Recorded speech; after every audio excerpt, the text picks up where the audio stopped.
قرآن مجید فرقان حمید نے میاں بیوی کا جو رشتہ بیان کیا ہے نا، اور اس رشتے کو آپ سمجھیں جو قرآن پاک نے میاں بیوی کا رشتہ بیان کیا، کہن لباس لکم وانتم لباس لہن، فرمایا بیویاں تمہارا لباس ہیں اور تم ان کا لباس ہو، وہ تمہارا لباس ہے اور تم، اللہ اکبر، کیسا خوبصورت لفظ قرآن پاک نے، ہن لباس لکم وانتم لباس لہن، فرمایا وہ تمہارا لباس ہے اور تم، سمجھ آ رہی ہے نا جی بات کی، وہ تمہارا لباس ہے اور تم ان کا لباس ہو۔ تین خوبیاں تو ہر لباس میں ہوتی ہیں، تین چیزوں کے لیے لباس پہنا جاتا ہے، تین چیزیں، تین قسم کی آسائشیں لباس میں پائی جاتی ہیں، اس پر تو تمام مفسرین کا اتفاق ہے۔ سب سے پہلی چیز، لباس جو ہوتا ہے وہ بندے کو گرمی اور سردی سے بچاتا ہے۔ سخت سردی میں لباس لے لیں تو بندہ سردی سے بچ جاتا ہے۔ اس کا مطلب یہ ہوا کہ میاں بیوی ایک دوسرے کا لباس ہیں۔ اگر بیوی کی طرف کوئی تکلیف آتی ہے تو میاں اس کو بچاتا ہے، اور اگر میاں کی طرف کوئی تکلیف آتی ہے تو عورت اس کو بچاتی ہے۔ میاں بیوی ایک دوسرے کا لباس ہے۔ لباس کیا کرتا ہے؟ لباس آدمی کے عیب چھپاتا ہے، اس کے وجود پر کتنے دھبے ہیں، کتنے نشان ہیں، وہ سارے چھپا لیتا ہے لباس۔ میاں بیوی ایک دوسرے کے عیب چھپانے والے ہوتے ہیں، عیب بتانے والے، رونا رونے والے نہیں ہوتے کہ بی بی جب بھی بیکی گئی اس نے جا کے رونا شروع کر دیا، اتنی میں تانگو دوسرا ہی کوئی نہیں۔ اور خامد صاحب جب بھی ملے انہوں نے ایک ہی راگ الاپنا شروع کر دیا کہ میری کیا بات تھی، مجھے مل کیا گیا ہے، میں کیا تھا، میرے ساتھ ہوا کیا ہے۔ تو لباس ہیں، ایک دوسرے کا عیب چھپائیں گے، بولیے ایک دوسرے کا عیب چھپائیں گے، ایک دوسرے کی غلطیوں کی پردہ پوشی کریں گے۔ اور تیسرا، لباس کا کیا مقصد ہوتا ہے؟ لباس شخصیت کا آئینہ دار ہوتا ہے۔ لباس آدمی کی اچھی اور خوبصورت طبیعت کا حصہ ہوتا ہے۔ جو لباس ہوتا ہے وہ انسان کو زینت بخشتا ہے، خوبصورت کر دیتا ہے۔ داڑھی والا آدمی ننگے سر پھرے تو خوبصورت نہیں لگتا، ٹوپی پہن لے تو بڑا پیارا لگتا ہے، ٹوپی پہنے تو بڑا، اور اگر امامہ باندھ لے تو نور نالا نور ہونا شروع ہو جاتا ہے۔ اللہ کرے آپ خوش ہو جائیں، آمین تو کہہ دیں، اور اللہ کرے فجر کی نماز آپ امامہ باندھ کے پڑھ لیں، آمین تو کہیں۔ چلو کوئی جنہ دی داڑھی نہیں ہونا رکھنی چاہیے، جنہ دی نہیں ہونا نو موضوع نہیں تھا، پر ہماری بھی مجبوری ہے، داڑھی آئی جاتی ہے، ہر موضوع میں شامل ہو جاتی، رکھنی چاہیے۔ سب یاد رکھیں، لباس آدمی کو زینت دیتا ہے۔ قرآن مجید کے لفظوں پہ غور کرو، اگر تو شادی کے بعد بیوی کے آنے کی وجہ سے خامد کو سکون نہیں ملا تو اس کا مطلب ہے اس نے گھر کو زینت نہیں دی، اور اگر شادی کے بعد اس بچی کو تحفظ نہیں ملا، اس کو اپنے گھر کے اندر سکون نہیں ملا، تو اس کا مطلب ہے خامد نے اسے زینت، اس لباس نے زینت نہیں دی۔ میاں بیوی ایک دوسرے کا لباس ہے۔ اس مقدس رشتے کو اسلام نے باندھا، اور لباس کہہ کے باندھا۔ میرے رسول کریم علیہ الصلوۃ والسلام نے پہلے تو خارجی لوگوں کو منع کیا ہے۔ میری ذاتی رائے یہ ہے کہ میاں بیوی کی ذاتی لڑائی کوئی بھی نہیں ہوتی، ذاتی لڑائی، میری باتوں کی سمجھ تو آ رہی ہے نا آپ دوستوں؟ کوئی نہیں آ رہی؟ اللہ جزا دے آپ۔ میاں بیوی کی ذاتی لڑائی کوئی نہیں ہوتی۔ ہوتا پتہ کیا ہے؟ لڑکے سے پوچھیں کہ بتائیں جناب کیا حال ہے، تو کہتے ہیں بیوی میری صحیح ہے، اس کے گھر والے نہیں صحیح۔ سنے آپ نے بھی کبھی یہ لفظ؟ تو اسی طریقے سے اگر لڑکی سے پوچھیں کہ تیرا کیا حال ہے تو کہتی ہے خامن تو میرا دھیان رکھتا ہے، اس کی اماں نہیں خیال رکھنے دیتی۔ تو لڑائی جو ہوتی ہے وہ تیسرے آدمی کی وجہ سے ہوتی ہے۔ تیری اماں آئی تھی تو اس طرح کہہ گئی، تو تیرا بھائی آ گیا تھا تو وہ یہ کہہ گیا، تیسرے فرد کی وجہ سے۔ میرے نبی کریم علیہ الصلوۃ والسلام نے تیسرے بندے کو سمجھایا ہے، تیسرے فرد کو حضور نے سمجھایا ہے۔ نبی پاک علیہ الصلوۃ والسلام نے فرمایا خبردار، ماں، بھائی، بیٹا، باپ سارے لحاظ کریں، بسنے دیں میاں بیوی کو۔ اگر شادی کر دیا تو ان کو سکون سے رہنے دو۔ تم دو جملے کہہ کے چلے گئے، کوئی عیب نکال کے جو چھپا ہوا تھا خامن کی نظر میں وہ نکال کے بتا دیا کہ تیری بیوی یہ کام بھی کرتی ہے، اب تم تو ہٹ گئے وہ بات کہہ کے، اب انہوں نے اکٹھے رہنا ہے، ان کی زندگی مصیبت کا شکار ہو گئی، آزمائش میں آ گئے وہ دونوں، ساری زندگی کڑتے رہے۔ ایک عیب نکال کے لڑکی کے گھر والے لڑکے کا اسے بتا کے چلے گئے تیرے خامد میں یہ عیب پایا جاتا ہے، وہ ساری زندگی کڑتے رہیں گے۔ تکلیف میں رہیں گے، انہوں نے تو کٹھے رہنا ہے۔ بتانے والا چلا گیا، میرے رسول کریم صلی اللہ علیہ وسلم فرماتے ہیں لعنتی ہے وہ شخص، لعنتی ہے وہ شخص۔ یا رسول اللہ کون سا؟ فرمایا جو بیوی کو مرد کے خلاف اکساتا ہے اور مرد کو بیوی کے خلاف اکساتا ہے، وہ لعنتی ہے، ملعون ہے، رحمت الہی سے دور ہے وہ شخص۔ انہیں قریب کرنے کی کوشش کر، تو ان کے اندر محبت پیدا کرنے کی کوشش کر۔ میرے نبی کریم علیہ الصلوۃ والسلام نے جب حضرت سیدہ فاطمہ الزہرا رضی اللہ تعالی عنہا اور جناب سیدنا علی المرتضیٰ رضی اللہ تعالیٰ عنہ کی شادی کی تو نبی پاک نے دونوں کے سر جوڑے اور دونوں کے درمیان محبت کی دعا فرمائی، دونوں کے درمیان محبت کی دعا فرمائی۔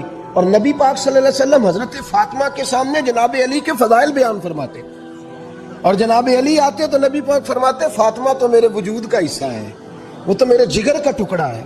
تو ان دونوں کے درمیان الفت پیدا، یہ سب سے پہلے تو خارجی لوگ اس بات کا خیال کریں، سب سے پہلے تو خارجی لوگ خیال کریں، توجہ دیں، ان کو بکھرنے سے بچائیں۔ اب میاں بیوی بھی سمجھ لیں کہ ہماری ذمہ داریاں کیا ہیں۔ مسند امام احمد بن حنبل میں حضرت ابو درداء رضی اللہ تعالیٰ عنہ سے حدیث مروی ہے، نبی کریم صلی اللہ علیہ وسلم کی بارگاہ میں ایک خاتون نے آ کے عرض کیا یا رسول اللہ صلی اللہ علیہ وسلم مجھے بتلائیے خاوند کا حق کیا ہے۔ یہ جو حدیث سنانے لگا ہوں نا، یہ بیٹی کو سنانی ہے، جا کے یہ ٹیلی فون کر کے بہن کو سنانی ہے، صرف بیوی کو سنانے کی نہیں ہوتی یہ چیزیں۔ یہ حدیث بیٹی کو سمجھائیں، بہن کو سمجھائیں، ان لوگوں کو سمجھائیں تاکہ، اور یہ یاد رکھیں خاوند کے حقوق، خاوند کے حقوق اگر بچی کے گھر والے اسے سکھائیں نا تو اس کی سمجھ میں جلدی آ جائیں گے، اور بیوی کے حقوق اگر خاوند کے گھر والے اس کو سمجھائیں تو اس کی سمجھ میں بات جلدی آئے گی، وہ خیر خواہ سمجھتے ہیں اپنے رشتہ داروں۔ یہ والی حدیثیں ان لوگوں کو سنانی چاہیے جن لوگوں کا بچہ ہے یا بچی ہے، متعلقہ آدمی حقوق بیان کرے۔ جب متبادل چیز کسی کے سامنے آتی ہے تو وہ کئی دفعہ سمجھتے ہیں کہ خلوص اس میں پورا نہیں پایا جاتا۔ حضرت ابو درداء رضی اللہ تعالیٰ عنہ فرماتے ہیں ایک خاتون حضور کی بارگاہ میں آئی، عرض کرنے لگی یا رسول اللہ صلی اللہ علیہ وسلم میں نکاح کرنا چاہتی ہوں، شادی کرنا چاہتی ہوں، مجھے بتلائیے خاوند کا حق کیا ہے، اگر تو میں ادا کر سکتی ہوں تو میں نکاح کروں، ورنہ میں اس کام سے بچوں۔ میرے نبی کریم علیہ الصلوۃ والسلام نے فرمایا بی بی اگر خاوند کے ناک سے رینٹھ نکلے، ریشہ نکلے، پیپ بہے اس کی ناک سے، اور بی بی اپنی زبان سے وہ صاف کر دے تو پھر بھی اس کا حق ادا نہیں ہوتا۔ حضرت ابو درداء کہتے ہیں آنکھ کھول کے اس عورت نے دیکھا تو میرے نبی پاک نے اگلے جملے ارشاد فرمائے، حضور نے فرمایا تو ان باتوں میں حیرت کر رہی ہے، میں اگر خدا کے علاوہ کسی کو سجدے کا حکم دیتا تو میں عورت کو کہتا اپنے خاوند کو سجدہ کرے، میں اس کو کہتا یہ کام کرے۔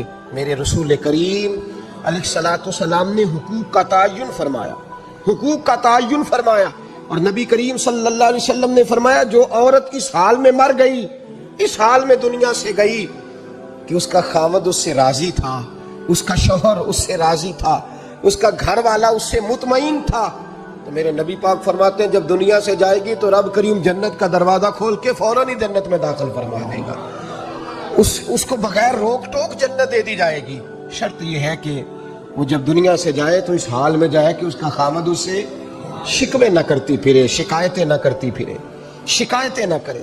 ہمارے زمانے میں شکایتیں ہوتی ہیں اور خواتین، عورتیں اس بات کو سمجھتی نہیں کہ اللہ نے جو میرے نصیب میں رکھا تھا اور جو خاوند رب نے میرے لیے پسند کیا تھا وہ اللہ نے مجھے عطا فرما دیا ہے۔ وہ شکوے کرتی ہیں، شکایات کرتی ہیں، اور دوسری عورتوں کو سامنے رکھ کے وہ فلاں کے حصے میں یہ چیز آئی، فلاں کے حصے میں یہ چیز آئی، فلاں کا خاوند یوں کرتا ہے، شکوہ کرتی ہیں۔ میرے رسول پاک علیہ السلام نے فرمایا عورتیں کثرت سے جہنم میں جائیں گی، کثرت سے۔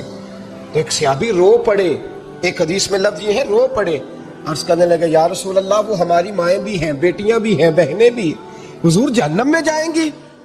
نبی پاک صلی اللہ علیہ وسلم نے فرمایا ایک تو وہ عیب جوئی کرتی ہیں، غیبتیں کرتی ہیں، دوسرا رب کا شکر ادا نہیں کرتی، اور تیسرا فرمایا اپنے خاوند کا بھی شکریہ ادا نہیں کرتی، بات بات پہ نہ شکری کرتی ہیں، بات بات پہ نہ شکری کرتی، اس سبب سے جہنم میں جائیں۔ عورت کے حقوق کا تعین فرمایا، اور ساتھ ہی میرے رسول پاک علیہ السلام نے مرد کی طرف توجہ فرمائی، اور کیا خوبصورت لفظ ارشاد فرمائے فرمایا تم میں ہر آدمی اپنے آپ کو اچھا سمجھتا اور اچھا کہتا ہے، ہر آدمی کہتا ہے، لیکن کوئی اگر مجھے آ کے پوچھے گا کہ محبوب آپ کی امت میں اچھا کون ہے، تو حضور فرماتے ہیں میں اسے اچھا سمجھوں گا جو اپنے گھر والوں کے حق میں اچھا ہے، جو اپنی بیوی، خیرکم لأہلہ، تم میں سے بہترین وہ ہے جو اپنے گھر والوں کے لیے اچھا ہے۔ اور فرمایا جاؤ میرے گھر جا کے پوچھ لو، وانا خیرکم لأہلی، میں تم سب سے زیادہ بڑھ کر اپنے گھر والوں کے لیے اچھا ہوں۔ تم میں بہترین وہ ہے جو اپنے گھر والوں کے لیے، بال بچوں کے لیے، بیوی کے لیے اچھا ہے۔ رسول کریم علیہ السلام نے خامن کو حکم دیا اور ارشاد فرمایا کہ عورت ٹیڑھی لکڑی ہے، بیچاری کو اللہ نے عقل پوری نہیں دی۔ ایک بچہ چھوٹا ہوتا ہے، ہمیں پتہ ہوتا ہے کہ اس کا شعور پورا نہیں، اگر کوئی غلطی کرے تو کیا اسے نکال دیا جاتا ہے گھر سے؟ بولے، چھوٹا بچہ ہے، وہ کئی دفعہ بڑا نقصان کر دیتا ہے، آپ کیا کہتے ہیں؟ اسے مارتے ہیں، کلاڑی لے آتے ہیں اس کے لیے؟ اس طرح کرنا چاہیے، اس کے ابے کو بلا لینا چاہیے، بےزتی کرنی چاہیے پنچایت میں بٹھا کے کہ یہ غلطی کی ہے تیرے بچے نے۔ بھائی دادا یہ کام کرتا ہے؟ بولے نا، کیوں نہیں کرتا؟ وہ کہتا ہے ہمارا بچہ نہ سمجھ ہے، اپنا پوتا ہے، ہمارا اپنا ہے، اگر ہم اس کا بات نکالیں گے تو بڑا کام غلط ہو جائے۔ لیکن وہی ابا جی جب بہو کوئی غلطی کر بیٹھتی ہے تو پنچایت بلاتے، لوگوں کے سامنے معاذ اللہ تعالیٰ بڑی کڑوی کسیلی باتیں کرتے ہیں، ایسی باتیں کرتے ہیں کہ جو ان کی بیٹی کے بارے میں کہی جائے تو وہ کبھی پسند نہ کریں، اتنے سخت جملے کہے جاتے ہیں، بیٹی والے کو رسوا کیا جاتا ہے۔ میرے نبی کریم علیہ السلام نے فرمایا یہ ٹیڑھی لکڑی ہے، بیچاری کو اللہ تبارک و تعالیٰ نے اپنی حکمت کے تحت عقل عادی عطا فرمائی ہے، تم اگر چاہو گے سیدھی کرنا تو یہ ٹوٹ جائے گی، سیدھی نہیں ہوگی۔ حضور کیا کریں؟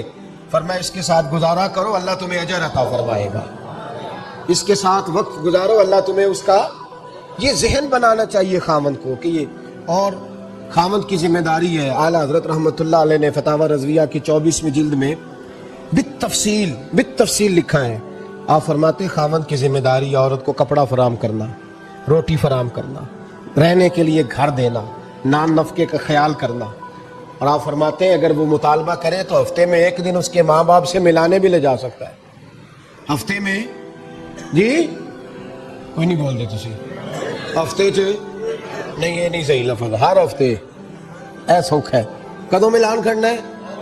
پاویں نہ بولو، گل جڑی سچی ہو تے سچی ہے، ملان کدوں لے جانا ہے؟ اچھا اپنی اماں نو روز ملتا ہے سویرے شام، تے وہ کہندی مینوں بھی اماں نو ملا لیا، تے کہندا روز نہیں جائیدا، تو تم ہی نہ ملا اپنی اماں نو روز بھائی۔ لیکن اعلیٰ حضرت فرماتے ہیں ہفتے میں ایک دفعہ ماں باپ سے، بولے بیٹی کا پیار ماں باپ سے زیادہ ہوتا ہے کہ بیٹے کا؟ نہ تو سارے نو پتا ہے، یعنی تسی گھٹ کر دیو نا تاں بیٹی دا نام لیا جے، صحیح بات کر رہا ہوں؟ تو جس کا پیار زیادہ ہے اس کو روک دیا، کہتے نہیں روز نہیں جائیدا، سال بعد جائیں، بلکہ ان تے اللہ خیر کرے، اللہ پاک فضل کرے، دماد صاحب کی عزت ہی نہیں نہ ہوتی، اس کو آنکھوں پہ بھی اٹھائے تو کہتے تیرے گھر دے میری عزت نہیں کر دے، پتہ نہیں ان تو عزت بھائیا کیڑی شاید نہ رکھے ہے، وہ کیڑی ہے جڑی تینوں چاہیے، اللہ ہی بہتر جانتا ہے، عزت نہیں کرتے تو لہذا میرا پروٹوکول نہیں، پھول لے کے کھڑے نہیں ہوتے گلی میں، وہ باہر نہیں نکلتے، وہ اشتہار نہیں چھاپتے کہ دماد صاحب آ رہے ہیں، اور ویسے بھی میں کہاں جاؤں، مطلب یہ کہ چپس بھی نہیں ہے، انہوں نے سنگ مرمر بھی نہیں لگوایا ہوا، تو میں کیسے جاؤں، میری شان کے خلاف۔